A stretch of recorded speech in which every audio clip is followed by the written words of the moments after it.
All right, so this is part two of FTM1 SNL questions, and we are on question seven. We're incredibly slow, and but that's because we're explaining everything in a lot of detail. And as we move further, we're gonna get faster because we don't have to go into this much detail because we've already been covered it. So we said that this histone is gonna have more negative charge as a result of inhibitor of histone deacetylase, right?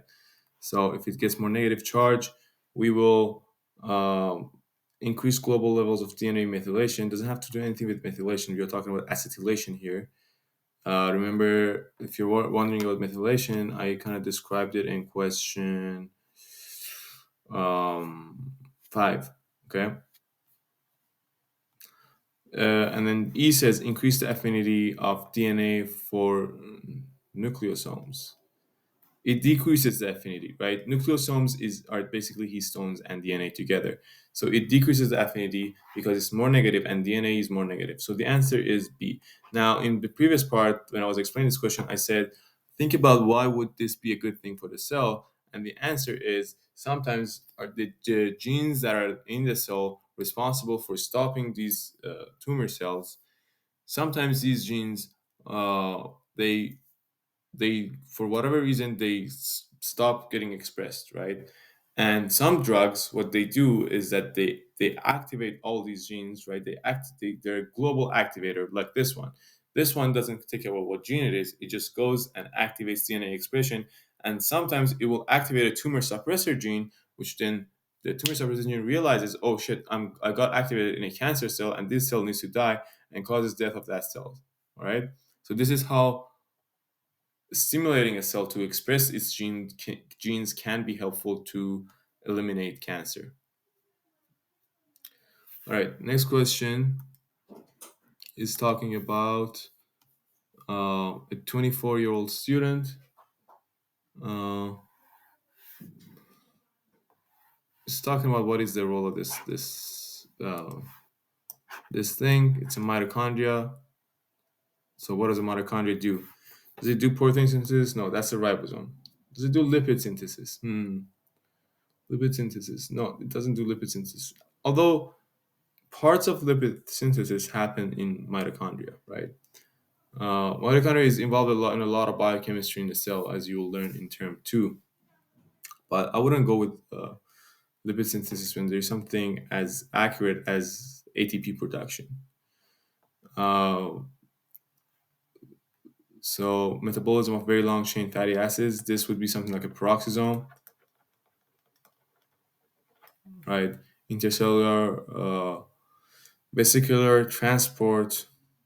I mean, this is like sound like Golgi or EI or ER in the plasmic reticulum, right? Lipid synthesis happens in cytoplasm. This happens also in cytoplasm. I'm also really bad at spelling, as you can see. All right, next question. So the answer was D. All right, next question says we got a 59-year-old has chest pain that radiates to arm. So that's chest pain radiating to arm is for heart attack or some sort of a heart pain that radiates to arm. And later you'll learn in module in term two NB module, maybe I don't know. You'll learn why these radiations happen. But basically, the reason is there's these visceral nerves. Visceral means like internal organs that are these nerves when they are going back to the brain. They're grouped with nerves that are for dermatomes, meaning they're for specific parts of skin. So when the visceral nerves are getting like hyped up, they're like getting stimulated. Sometimes they cross react with the visceral nerves, and uh, they fire those up too. So when you have heart pain, you also get left arm pain. When you have diaphragm stimulation, you might get right shoulder pain. When you have appendicitis, sometimes you get pain around your umbilicus. But the basic theory of it is that visceral pain isn't super accurate, and sometimes it co-reacts with other nerve fibers that are grouped with it. And but it's an important indicator of what uh, of clinical things, right? It helps you distinguish. Oh, this is pain, most likely a heart pain rather than like a chest pain. That's just like the skeleton of the chest. I'm also just noticing that my picture is like 2 frames per second. Okay, so serum CKMB and diagnosis of myocardial infarct, right? So two things you can use for myocardial infarct is serum CKMB and troponin I, right? Uh, LDH is like a really general one. You know, they taught us about like the subtypes one, two, three. I've never seen that come up anywhere else. But basically, LDH is a general one. Every time cells are dying, you get high LDH. Was troponin I and CKMB are important. Now, troponin I is like the gold standard. The only thing that CKMB is important for is reinfarction, right? So when you have like stroke, troponin I goes this timeline. It goes high up and then comes down really slowly. CKMB, it's not as reliable as troponin, but when it goes up, comes back fast, right? So if you have two infarcts, like this is like, let's say this is like 2 weeks point, right? If you have two infarcts, like troponin, that's like this guy. Let me try it with a different color. Okay. Troponin, that's like this guy over here. It's not gonna be like it's gonna be positive here. It's gonna be positive here. It's gonna be positive even here, right? Even though it's low, it's gonna be positive. But CKMB is gonna go back to zero really fast. So if it's like 1 week after the infarct, and I see you have high CKMB, that means you've had another stroke, right? But troponin isn't able to do this. So it's CKMB is important for reinfarction, meaning having a second stroke. So, but why is that good? Why is it good at that? And we're going to explain that in a second. But basically, it goes back to how fast it goes, fast it gets lower, right? So let's read the choices. Uh, Peaks 2 days after an MI. No, it doesn't have that much detail. Anything that has that much delay is kind of useless, right? I commence later than cardiac troponin. Okay. No, it doesn't necessarily accumulate later. It's just faster, sharper. It shows sharp. I think it's supposed to be sharp. Peak right after an MI, right? This is kind of what I'm looking for. It's like right after an MI, it has a sharp peak. It is less than 1% of total CK. Um, Again, CK, there's like different types. Most important point type, CKMB, right? The CKMM is also a little important because sometimes we have muscle problems, but CK when it's used is usually used for CKMB, and you're usually looking for, at least in the context of questions, it's in the context of like an MI case, you're thinking of the one that's in the heart, right? LDH again, it's not super useful for anything, but it's kind of used for confirming stuff. But the most important thing about CKMB conclusion is the fact that it goes up fast and comes down fast, right? So you can detect multiple strokes. And the only thing that here that kind of like gives that vibe is here. Let's see.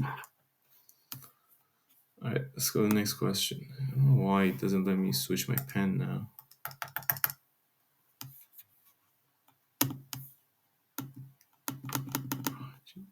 Why? Why do you do this to me? Okay, if that's what you want, I'm just gonna use the same pen. All right, so this question basically says we're here, we're gonna start like this. What? This looks weird. Oh yeah. We're gonna start like this and we're gonna give it 30 minutes or whatever. What is it gonna look like? So when you're looking at these questions, the most important thing is to realize that the system, the natural system, what it wants is that it wants to equalize the concentrations on both sides as much as possible, right? Just like if you have, let's say you have a cup that's like You have another cup. This cup is like full. This cup is empty, and you create a way between them. Nature tries to equalize these two by like making them equal, right? Something like this. Same story here, but it's like not about height of water. It's about concentrations, right? And this is possible because we have a semi-permeable membrane here that's doing all these funny stuff. Otherwise, none of this would have happened. They would have just mixed. So the way it works is that some since there's more particles here and less particles here, water tries to come to this side to make the concentrations more balanced. But it's not able to completely balance the concentrations because obviously we have the effects of gravity because two different interests of nature are in opposition together. One of them wants to make them equal concentrations, the other one wants to make them equal heights. So it kind of like settles for like some in between scenario, in which it will increase the height of column Y a little, meaning give column Y more volume, but it's still not perfect between the two. Perfect concentration between the two. So Y goes up a little, X comes down a little. That's what we're kind of looking for. Something like B, right? Again, well, C is completely wrong. A is completely wrong. D, I mean, this is kind of like, wait, what's the difference between B and E? I can't tell. Oh well, so it's kind of tricky, but right? So in E, supposedly volume of Y hasn't changed that much, and in D, volume of X hasn't changed that much. But the point is, the water goes from one to another, right? So one of them has to go down. So B is your answer. Now we move to question 11. It says a 67-year-old steroid drug. So it's given some steroid drug for some reason. What's the mechanism of action? Remember that drugs, if this is a cell, most of them work on these receptors that are on the cells. Few drugs, very few drugs. Oh, and these receptors can either be GS that can activate the CAMP pathway, right?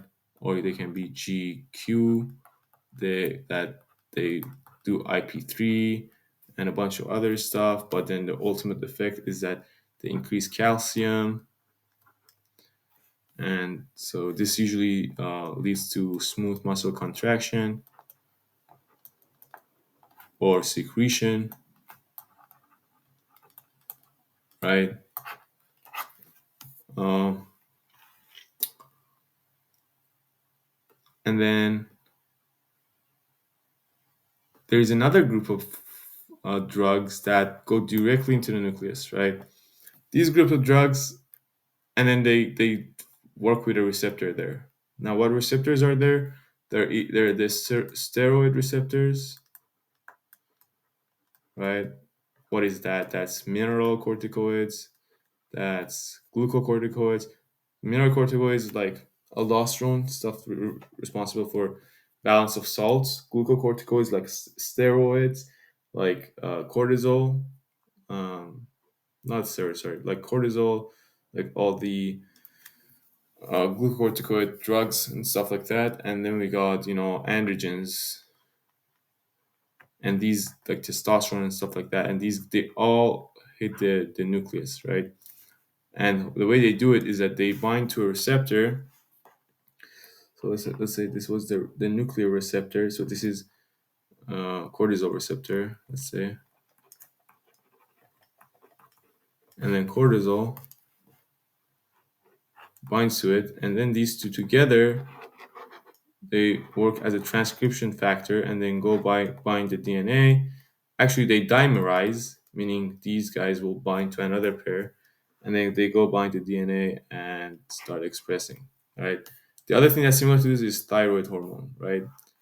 Thyroid hormone. Thyroid hormone is the only non-steroidal hormone that's like this, so it's an important exception. I've answered many questions that the answer was thyroid hormone, or it asked me like, what does thyroid hormone do? And the answer is affecting gene expression and described one way or another. And the reason it's so high yield is because thyroid hormone is kind of different than the rest of these hormones in that it's like not a steroid hormone. All right, but it has like nuclear effects. All right, next question. Substance X intercellular concentration is 15. Extracellular concentrations is 145. This is kind of like sodium. So X is kind of like sodium. Substance Y has intercellular concentration 40, extracellular concentration 20. Right. So let's say in, out, and this is a cell X and Y. So X has, I like to write these because, again, I don't want to confuse myself and get a question wrong just because I was lazy. I couldn't write this. They give you pen and paper on the exam, so use them. Uh, Extracellular, and even if you know it now, right, and you come to second year and you see a question like this, you're not going to be as fresh with it. So then you have to write, and you haven't been writing, so you're going to confuse yourself then. I always write down these questions that get a little complicated. Intercellular concentration is low for this one. Extracellular is high. Substance Y, intercellular is high. This is low. So you can see they're matched opposite. And the question says there is like a channel here that uh, uh, extracellular to intercellular. So this takes these two together, in right. So see X, for X this is favored, right? For Y this is not favored. Right, so for X favored, for Y not favored.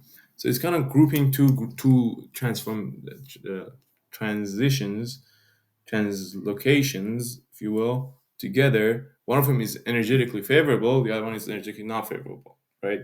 So the question you got to ask yourself here is that is there energy being spent or not? And the answer is of course, because X is spending energy on Y. That's what's happening. But who gave X energy in the first place? Well, it's not in the stem of these questions, but there is a reason that X is high on the outside uh, and low in the inside is because there's likely a pump or something here that's pumping this. Anytime you have a difference in the concentrations, it's for no like it's not for no reason. If you were dead, you would have no difference, right? There is a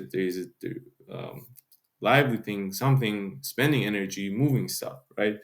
So this is kind of a, even though this protein right here is not spending energy, some guy here is spending energy, right? So that's known as a secondary active transport. It's active, but it's not directly related to um, uh, it's not directly related to what's happening. And it's a co-transport because they're going the same way. If one was going this way, the other one was going the other way, it would have been an exchange, right? So secondary active transport with co-transport. Next question has solutions A and B are separated by artificial membrane. Okay, so we got A, B, and this is our membrane, right?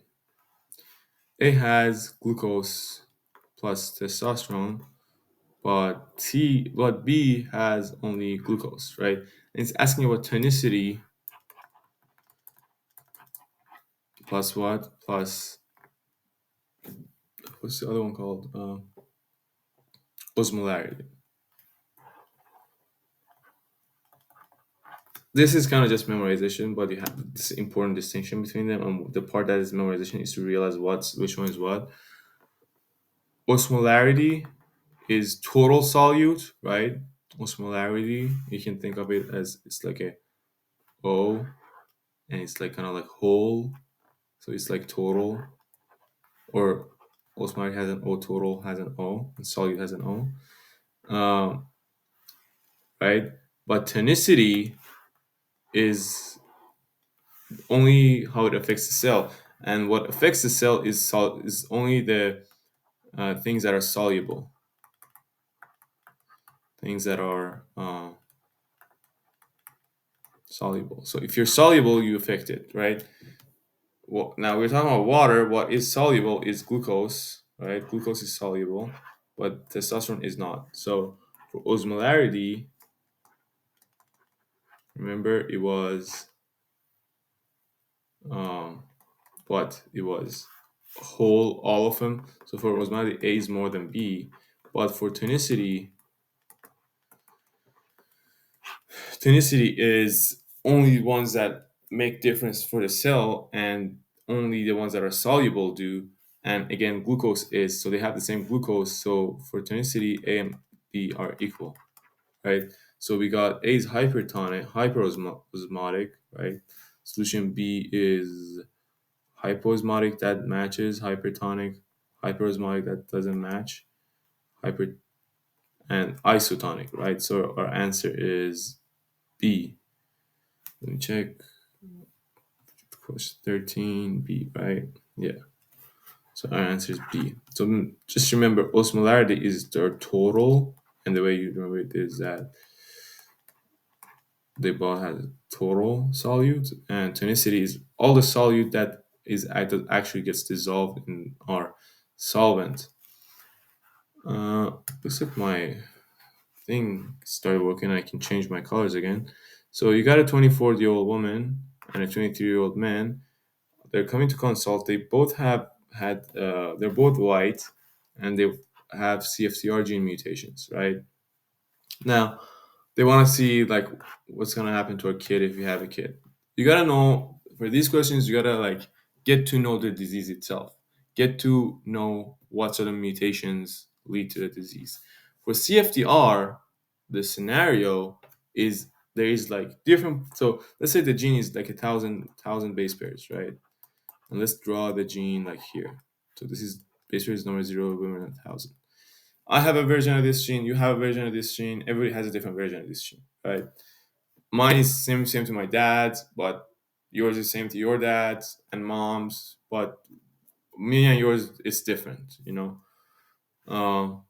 Now there's certain points on this gene, you know, that mutations are common. Okay, let's say like on 200, and like this is 800, and this is like 950, this is like 1,000, right? These points are susceptible to mutations for one reason or another, right?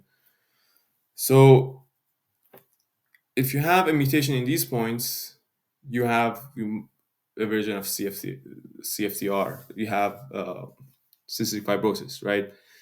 And let's say if I have cystic fibrosis, I might have a mutation here, but if your cousin has one, he might have a mutation here, right? So everybody's CFTR is a little different too, right? That's another point. But the point is, some of these points are super susceptible to mutations. Some of them are slightly susceptible.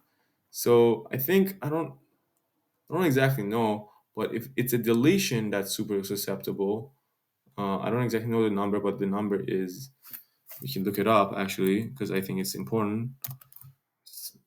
Common CFTR mutation. It's a deletion of 508, I think. Yes, holy shit, I remembered it. It's a 508F, which I think is a phenylalanine deletion, right? So that's the most common one, but there's many different types. So, and these are point mutations. So when you want to do something like this, you already know like some of these choices won't make sense. You want to have a method that looks at first of all, you have to look at every single base because you might have a mutation anywhere in there, right? You might have to, so uh, something that looks at every single base. Okay, fish doesn't do that. Fish is like kind of like compares big chunks with big chunks. If you're missing like an entire arm of the chromosome or a big part of chromosome, fish can recognize it.